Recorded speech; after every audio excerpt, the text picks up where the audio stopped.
कोपरगाव शहराच्या बदलत्या आधुनिक रूपाचे प्रतीक ठरणाऱ्या रचना स्क्वेअर या नाईक बिल्डर्स आणि पांडे परिवार यांनी उभारलेल्या भव्य कमर्शियल इमारतीचा उद्घाटन सोहळा शनिवारी सायंकाळी उत्साहात संपन्न झाला। नाईक बिल्डर्सच्या 36 वर्षांच्या यशस्वी प्रवासातील हा एक सुवर्ण क्षण ठरला असून याच निमित्ताने जिल्ह्यातील सर्वात उंच 14 मजली निवासी इमारतीचे भूमिपूजनही आमदार आशुतोष काळे आणि युवा नेते विवेक कोल्हे यांच्या हस्ते करण्यात आले।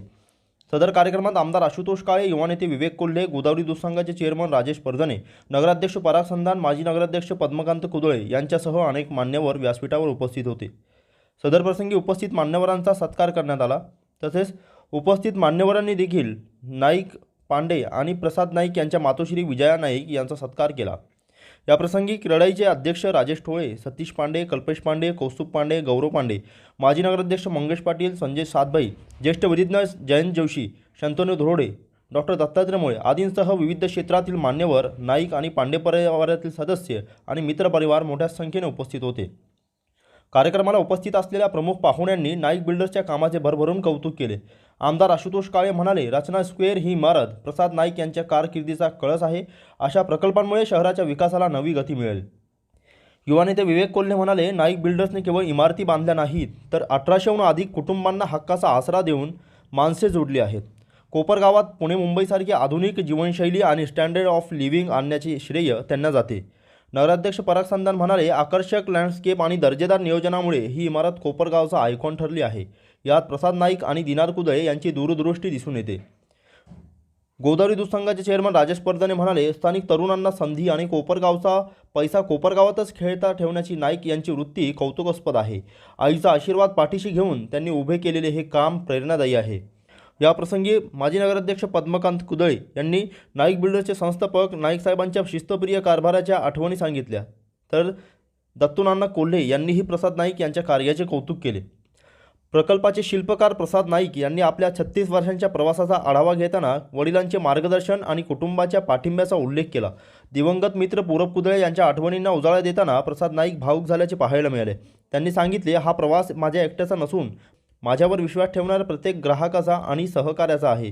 असे म्हणत, यशस्वी प्रकल्प कोणता तर काळे आणि कोल्हे परिवारातील सदस्यांनी थांबून प्रकल्प बघितला तोच यशस्वी प्रकल्प असे देखील नाईक यांनी म्हटले आहे। यावेळी उपस्थित नेत्यांमध्ये चांगलाच कलगीतुरा रंगल्याचं पाहायला मिळालं। यावेळी बोलताना नगराध्यक्ष पराग संधान म्हणाले, मुख्यमंत्री देवेंद्र फडणवीस यांच्या माध्यमातून आम्ही शहरातील पूररेषा कमी करण्याचा प्रश्न मार्गी लावू। त्यावर बोलताना राजेश परदने म्हणाले, आम्ही पण आमदार साहेबांच्या आणि पालकमंत्र्यांच्या माध्यमातून मुख्यमंत्र्यांना ते करायला लावू। विवेक कोल्हे म्हणाले, विकास कामांची आमची फाईल जिल्हा स्तरावरून पुढे काढायची जबाबदारी राजेसाहेबांची आहे। राज्यस्तरावर पोहोचल्यानंतर आमदार महोदयांची ती जबाबदारी आहे।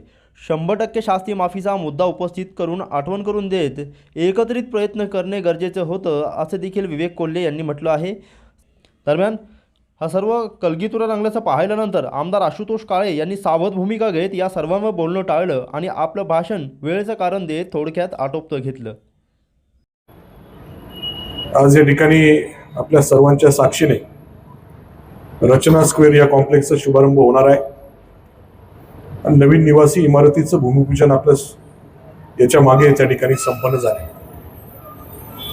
मी या निमित्ताने नाईक साहेब आणि त्यांचे सहकारी पांडेजी यांचं मनापासून त्या ठिकाणी अभिनंदन करतो। आपण अतिशय सुंदर अशी इमारत, कोपरगावच्या वैभवात भर घालणारी इमारत या ठिकाणी उभारली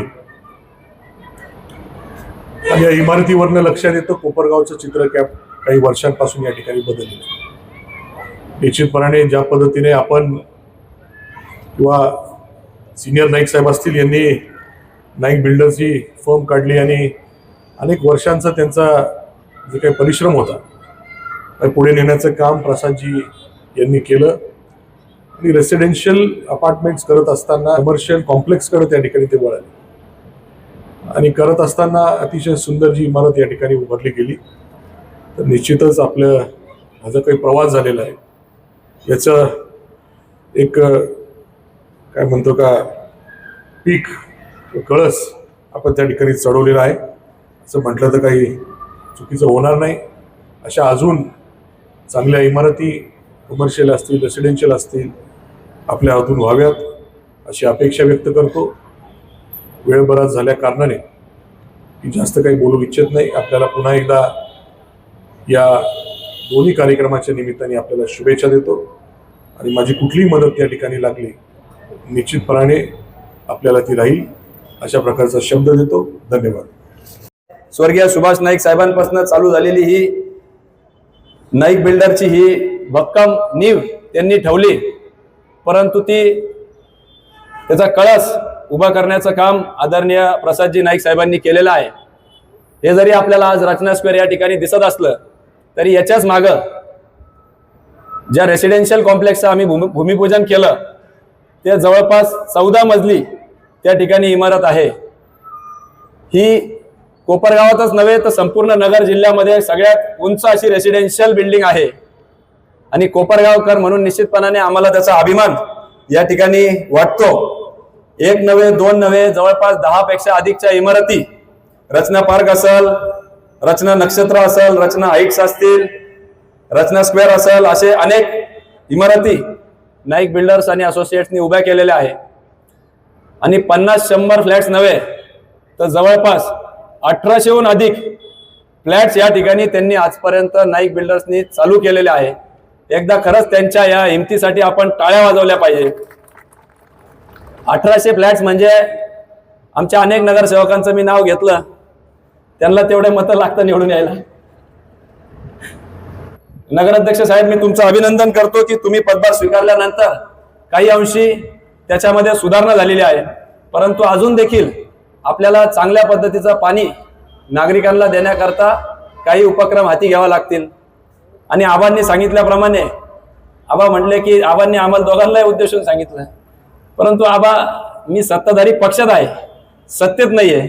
सत्तेत मात्र आपल्या सगळ्यांच्या वतीने आमदार साहेब त्या ठिकाणी सत्तेत आहे आणि आमची फक्त इथून फाईल काढून द्यायचा, नगरला गेली का ती जबाबदारी तुमची आहे, जिल्हा स्तरावर तुम्ही पुढे काढायची आणि राज्यावर गेल्यावर आमदार महोदय तुमची जबाबदारी आहे ती की त्याला कसं अडचण न येता त्या ठिकाणी आपल्या कोपरगावसाठी, कारण की 50% शास्ती माफी आपली त्या ठिकाणी झाली, परंतु अनेक शहरांची 100% शास्ती माफी झाली. आपल्याला देखील संयुक्तिक प्रयत्न करणं खरं तर अपेक्षित होतं.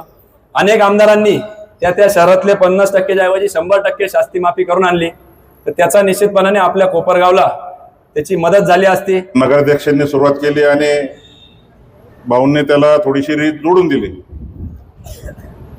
पण जरा मला थोडं स्पष्ट बोलायचं आहे प्रसादजी, वाईट वाटून घेऊ नका. आपण भाऊ म्हटले आणि विवेकजी म्हटले तुम्ही थोडं स्पष्ट बोलतात, विवेकजी म्हटले लयच बोलतात, पण साहेबांचा जो परखडपणा होता तो मला काही दिसला नाही बरं का. तुम्ही हातचं वागून बोलतात एवढं मी बघितलेलं आहे, म्हणजे माझ्या पाहण्यात जे आलं ते. एक चांगलं काम करणारा उमदा जर पुढे येत असेल तर निश्चित कोपरगावकर त्यांना पाठबळ देतात. आणि मला वाटतं त्या उक्तीप्रमाणे प्रसादजींच्या सगळ्या उपक्रमाला आम्ही जरी कुठं नसलो तर खारीचा वाटा आम्ही आपलं उचलीत राहतो. नगराध्यक्ष साहेबांनी विषय काढला पूररेषेच्या संदर्भात. आता म्हटलं त्यांनी सीएम साहेबांचं सांगितलं तर आपल्याला काहीतरी बोलावं लागेल ना, आपण कुठलं नसलो तरी. तर आमदार साहेबांच्या मदतीने, पालकमंत्री महोदयांच्या मदतीने आपण मुख्यमंत्र्यांना करायला लावू, एवढंच आम्ही बोलू शकतो. आणि म्हणून भाऊ एक बोलता बोलता बोलले का प्रसादची कला आहे दोघांना जवळ आणलं. त्यांनी माणसं जवळ नाही आणले, इमारतीला स्कायवॉक जोडूनही माणसाच्या भिंती सुद्धा दूर केल्यात आणि अंतरंग एकत्र आणण्याचं काम प्रसादजींनी केलेलं आहे. मला वाटतं दोघांना व्यासपीठावर आणणं हे फार किरकोळ गोष्ट आहे. आणि भाऊंच्या म्हणण्यानुसार जर असं वातावरण जर कोपरगावात राहणार असेल तर आम्ही माग आहेच ना, आम्ही कुठं नाही म्हटलो. प्रसादजींनी मला सांगितलं आमदार साहेबांनी विवेक भैयाच्या हस्ते बोलवलेलं, म्हटलं माझी काही अडचण नाही, आम्ही आहे. म्हणजे पत्रिकेत नाव टाकायचं, म्हटलं नाही टाकलं तरी येणारच. 5ची वेळ तुम्ही 6ला या,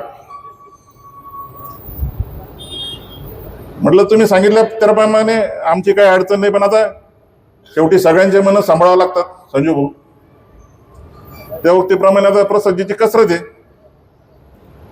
पण माझं एक विनंती आहे व्यासपीठावर आणि समोरच्यांना पण, का असे प्रोजेक्ट कोपरगावमध्ये ज्यावेळेस होतात त्यावेळेस आपण सगळ्यांनीच पाठबळ दिलं पाहिजे. प्रोजेक्टला पाठबळ द्यायचं काम करतात अशा सर्व जे काही दातृत्व असणारी मंडळी आहे त्यांनाही मनापासून अभिनंदन करीत. आणि प्रसाद असेल, दिनार असतील किंवा राजेश शाहीद, बांधकाम व्यवसाय पाहिजे तसा आता सोपा राहिला नाही. शासनाच्या अनेक किचकट अडचणी त्याच्यात निर्माण झालेल्या आहेत, निर्बंध आलेले आहेत आणि बाकीच्या तर अडचणी विचारूच नका. आणि म्हणून प्रसादजी तुम्ही खरं आमदारांच्या विवेक भाई ह्याच्या मागे लागलं पाहिजे आता, का ज्या किचकट अडचणी आहेत त्या दूर कशा होतील या दृष्टिकोनातून सरकारमधले दोघं आहेत. हा महायुतीतले नाही, मी बाजूला आहे माग. आता काय तुम्हाला अडचण होऊ नये कोणाला म्हणून मी थोडंसं जरा. माझे वडील 2016 साली मला म्हटले होते की आपलं रेसिडेन्शियल प्रोजेक्टमध्ये खूप चांगलं नाव आहे, पण कमर्शियल प्रोजेक्ट्स आपल्या हातून होत नाहीत, तर कमर्शियल प्रोजेक्ट्स आपण केले पाहिजे असं त्यांनी मला एकदा इच्छा व्यक्त केली होती. आणि दुर्दैवाने 2017 साली त्यांच्या निधनानंतर एक 2-3 वर्षांनी कोविड लागला आणि मला असं वाटायला लागलं की कमर्शियल प्रोजेक्ट्स कोपरगावमध्ये चालतील नाही चालतील, पुढं काय होईल. पण आम्ही तो सोडला नाही. आणि दिनार कुदळेंनी मला एक दिवस पुण्याला घेऊन गेले आणि आम्ही काही कमर्शियल प्रोजेक्ट्स पाहिले. तो दिवस आहे की माझ्या डोक्यात होतं की कोपरगावात असा एखादा प्रोजेक्ट आणायचा. तर लोक म्हटले की सक्सेसफुल प्रोजेक्ट काय. मी सारखं म्हणायचो की या रोडनी काळे आणि कोल्हे फॅमिलीतलं कोणी गेलं तर एकदा थांबलं पाहिजे, प्रोजेक्ट बघितलं पाहिजे. म्हटलं हा सक्सेसफुल प्रोजेक्टचा मार्ग आहे. आज माझ्या दृष्टीने ती गोष्ट सत्यात उतरली की तेही दोघं स्टेजवर आहे आणि प्रोजेक्ट पण सक्सेसफुल आहे. माझ्या दृष्टीने मला खूप जणांनी सल्ला दिला की एखादा सेलिब्रिटी बोलवा. म्हटलं जी लोक या शहराचा विकास करतात ती सेलिब्रिटी आबा आहेत, दादा आहेत आणि भैया आहेत आणि नगराध्यक्ष आहेत.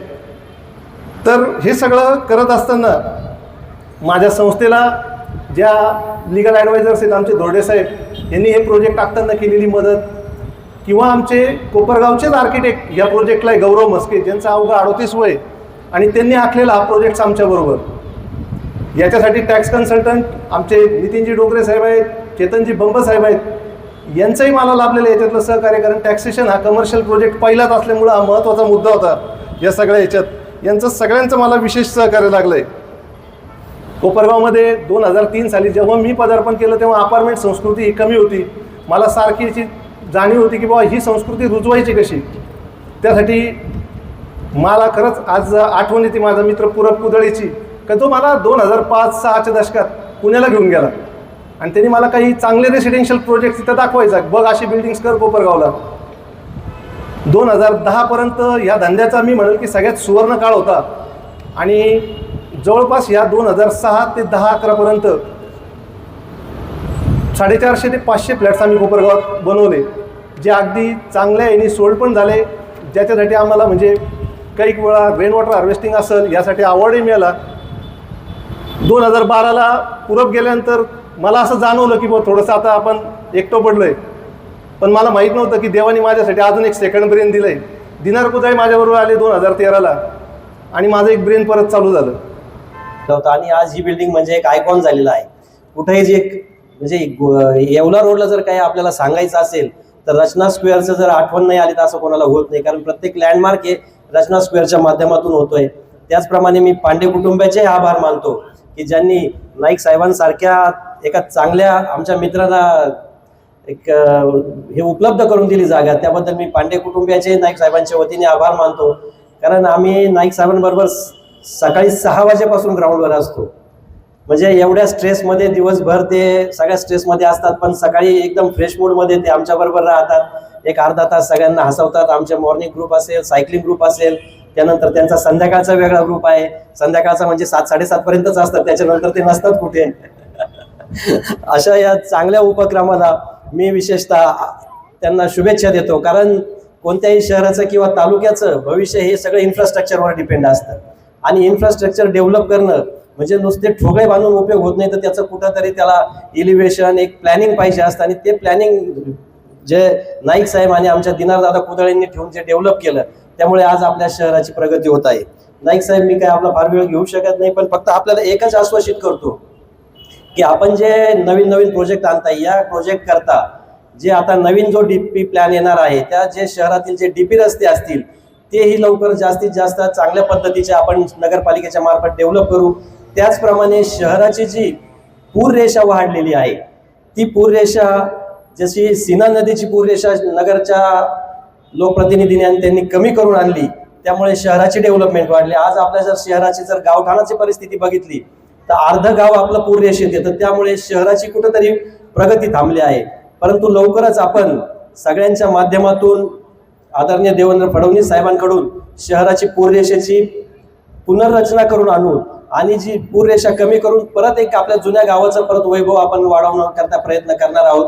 तर मी आपल्या सर्व नाईक बिल्डर असतील, पांडे परिवार असेल, सगळ्यांनाच कोपरगाव नगरपालिका वैयक्तिक माझ्या संधान कुटुंबीय तसंच आमचे मॉर्निंग वॉक ग्रुप आणि सायकलिंग ग्रुपकडून खूप खूप शुभेच्छा देऊ आणि त्यांच्या हातून असाच शहराचा आणि चांगल्या बिल्डिंग करून त्यांनी असाच विकास करावा ही साईचरणी प्रार्थना करतो आणि माझे 2 शब्द संपवतो. जय हिंद. आजचा दिवस हा बोलण्याचा नाही, पाहण्याचा आणि अनुभव घेण्याचा आहे. इथं आल्यापासून निशब्दपणे पाहत आलो, ती ही वास्तू पाहत आलो, जाता येता पाहत होतो.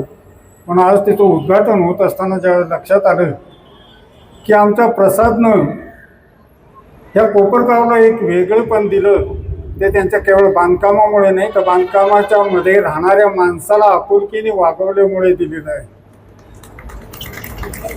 एक सगळ्यात महत्त्वाची गोष्ट मी पाहिली, जे आता दत्तूनारांनी मुद्दामून उल्लेख त्यांचा केला, प्रसाद नाईकचे वडील, आम्ही त्यांना थोडंसं बिचकूनच असायचो, अतिशय स्पष्ट वक्ते आणि जरा कुठे चूक झाली तर त्या चुकीला क्षमा नाही, तिथल्या तिथे प्रायश्चित घ्यावं लागायचं.